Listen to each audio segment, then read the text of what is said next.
Before we begin, what city and time are you watching from? Drop it in the comments below. Let's see which time zone has the bravest humans. The lecture hall was quiet, not because the class was boring, though Commander Aldrin's tactical lectures were rarely thrilling, but because today was evaluation day. Every cadet in the Intergalactic Officer Training Academy knew what that meant: no mistakes, no movement, no attention drawn. Especially not if you were like the cadet in seat 47B. He had no name in the Academy records, only a numerical designation, C47B. He was always on time, always quiet, and always invisible. Nobody remembered when he had arrived. Nobody remembered him speaking. Even the AI roll call voice stumbled over his file each morning, pausing just long enough to be unsettling before skipping his entry. But he was always there, silent, observing, until the moment everything stopped, at exactly 9:40 hours, during a lesson on orbital bombardment strategy. The main entrance doors opened with a mechanical clang, not a soft slide, a heavy, deliberate sound. Every cadet turned. Even Commander Aldrin fell silent. Through the door walked two military couriers, dressed in high galactic black, carrying a sealed chromasteel case with the Terran emblem scorched into the lid. Behind them trailed an automated recorder drone, red lens blinking, already live. A whisper passed through the ranks. Medal delivery. Another voice hushed. That only happens in field ceremonies. Who gets honored in class? The lead courier stopped at the center of the hall. Without theatrics, he tapped a command into his gauntlet. A projection flared into existence. A holographic commendation order, sealed by the unified Terran command and co-signed by 3 species in the Galactic Senate. Everyone straightened. This wasn't routine. Then came the words that changed the room. By order of the Terran High Council, recognition is hereby delivered to Cadet in seat 47B, Tactical Division. The silence after that was absolute. Even the breathing stopped. Cadets began turning slowly. Some laughed, thinking it was a mistake. Others just blinked, trying to remember who even sat there. 47B, rear left corner, near the emergency pressure exit. Everyone stared at the young man seated there, motionless. As always, hair regulation short, no insignia on his chest, eyes straight ahead. But when the courier stepped toward him, the cadet stood, not confused, not surprised, almost like he expected this. Commander Aldrin cleared his throat. "Cadet, do you understand what this is?" The young man finally spoke, his voice calm, steady, and strangely tired. "I understand, sir." That was all he said. The courier opened the case. Inside sat a black ribboned metal, not gold, not silver. It shimmered with a strange energy, as though it rejected categorization. Around the rim were etched words in 3 languages, for that which must not be remembered. No one in the class recognized it, but Aldrin did. His skin visibly paled. He took a slow step back, lips parting slightly, as if seeing a ghost. "That's not possible," he muttered, "because that medal wasn't given for heroism. It was given when a deed was so dark, so buried. It was better left unrecorded, yet could not go unacknowledged." "On whose authority?" Aldrin snapped, louder now. The courier answered flatly, "Terran Command, plus discretionary backing by the Galactic Tribunal. The record is classified Omega Black. You do not have access. Then why deliver it here?" The courier turned slightly, gaze sweeping the silent cadets. "To remind this generation," he said, "that not all wars happen where they can be seen, and not all heroes wear colors you recognize." Then, facing the cadet, "You may decline it." But the young man shook his head. "I'll accept," he said simply, and took the medal. No smile, no nod, just a long, steady breath, as if a weight had finally been set down. No one knew what to do after that. The class was dismissed early. No one spoke. By next rotation, seat 47B was empty. No transfer notice, no dropout record, no trace. Only the holo feed remained. And the question that echoed in the minds of every cadet present: what did he do that the galaxy had to forget? The recording was deleted within 12 hours. At least it was supposed to be.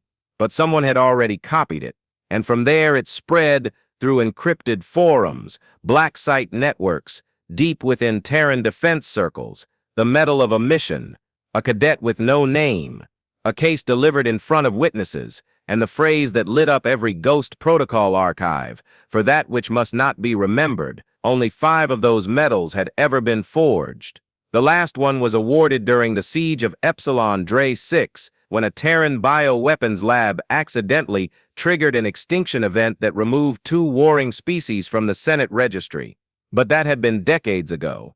This was different, because this time, the medal wasn't going to a Black Ops commander, it was going to a cadet. 2 days later, Commander Aldrin requested a private meeting with a retired operative named Cassandra Rell, known for her service under Omega-level threat analysis during the last human-Maiari conflict. She met him in a secure observation deck orbiting Saturn.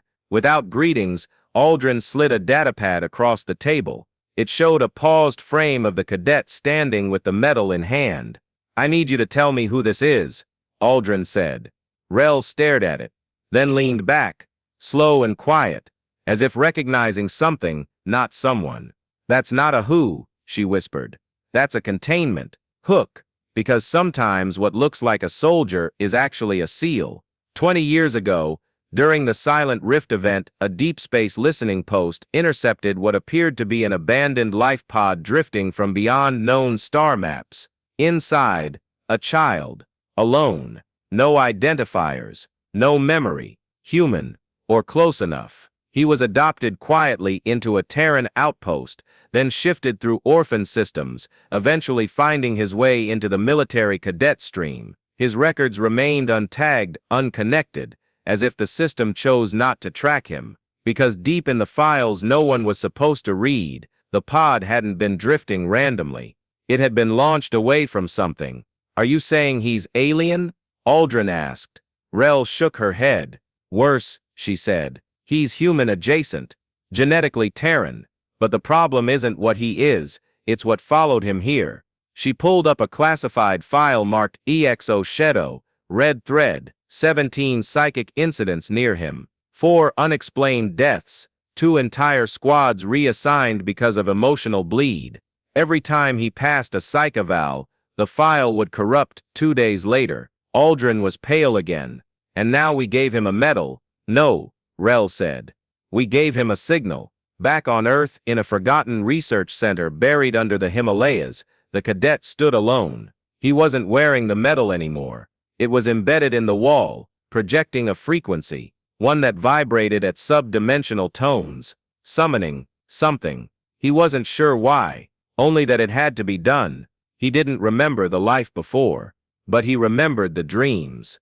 The stars whispering, the void watching, the cold that spoke in numbers, and the moment the medal activated, he felt it, a return signal. The first ripple hit Jupiter's outer rings, sensors misfired, AI filters scrambled, naval arrays collapsed, but Earth's command center had seen enough of these patterns to recognize it. They didn't prepare for war, they prepared for containment, and they only asked one question: where is 47B now? He was still underground, still calm, still listening, because in the deepest part of his mind, something opened. Not rage, not hunger, just recognition.